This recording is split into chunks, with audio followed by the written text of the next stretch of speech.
Si toi aussi t'aimerais t'entraîner mais que tu trouves ni le temps ni l'énergie, cette vidéo, elle est clairement pour toi.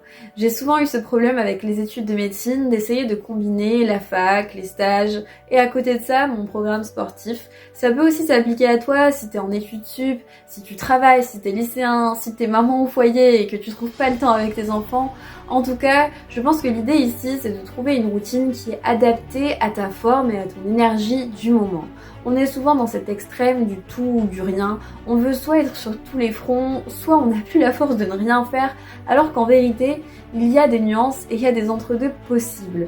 J'ai essayé de peaufiner ça de mon côté avec les années. Avant, j'avais vraiment cette tendance à vraiment vouloir être soit à fond, soit à plus rien faire du tout. Et je pense que c'est pas le plus sain. Maintenant, ce que j'essaye de faire, c'est de vraiment écouter mon corps et mon esprit et d'essayer de trouver des variantes. Par exemple, en ce moment, je suis en stage aux urgences. Et franchement, avec les gardes, avec le rythme, je sens que j'ai pas la même énergie physique et mentale que d'habitude.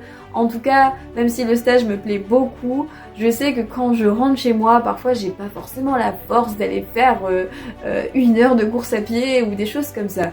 Donc ce que j'essaye de trouver comme parade en ce moment, c'est par exemple essayer de prendre les transports en commun pour aller en stage et marcher en descendant 1 ou 2 stations avant mon point d'arrivée, par exemple. En tout cas, l'idée est là, essayer de trouver des astuces qui te permettent de continuer à faire un petit peu d'activité physique, mais sans trop t'en demander si t'es dans une période un peu plus compliquée. D'ailleurs, mesdames, ça s'applique aussi à nous pour le cycle menstruel. Je pense que t'as dû remarquer qu'au début du cycle, t'es pleine d'énergie et t'as sûrement envie de réaliser tous tes objectifs du moment, alors qu'à la fin, c'est là où ça commence à se corser et devenir plus compliqué. C'est aussi ok de prendre ça en compte et parfois on néglige en tant que fille. Je pense que on n'a pas toujours la même énergie en fonction du moment où on se trouve dans son cycle et pareillement j'essaye de faire attention à ça. Je vais faire des activités qui sont plus douces quand je suis vers la fin alors qu'au début c'est là où je vais me permettre des sorties longues en course à pied ou des entraînements un peu plus intenses. En tout cas, essaye de trouver cet équilibre, je pense que ça peut vraiment être bénéfique et il y a toujours des astuces possibles à trouver, que ce soit utiliser les transports en commun comme je t'ai dit au lieu de prendre ta voiture, si tu as la possibilité d'aller à pied ou en vélo c'est encore mieux et après il y a toutes ces activités qui sont intermédiaires et qui permettent de prendre du plaisir sans toujours avoir cette sensation de faire un effort.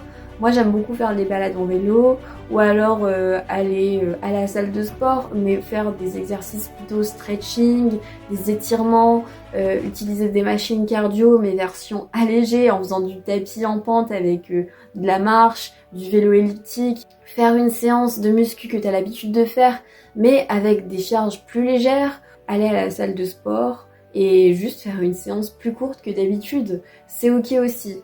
Dis-moi ce que t'en penses dans les commentaires. Il y a toujours, je pense, une routine intermédiaire. Si t'as une routine initiale de sport, je suis sûre que tu peux trouver la version intermédiaire, la version light, un peu comme avec les tailles de vêtements, de ta propre routine. Et une fois que tu trouves ces différentes nuances à ta routine, c'est là où en fait tu te rends compte que tu peux l'appliquer vraiment à tous tes états de forme. Après, bien sûr, il faut aussi savoir ne rien faire par moment. Et je suis pas du tout en train de dire qu'il faut toujours se forcer à faire du sport. Non, au contraire, il y a des moments où même si c'est pendant 1 semaine, c'est ok de prendre ce temps de pause parce que le corps, il a aussi ses besoins de régénération.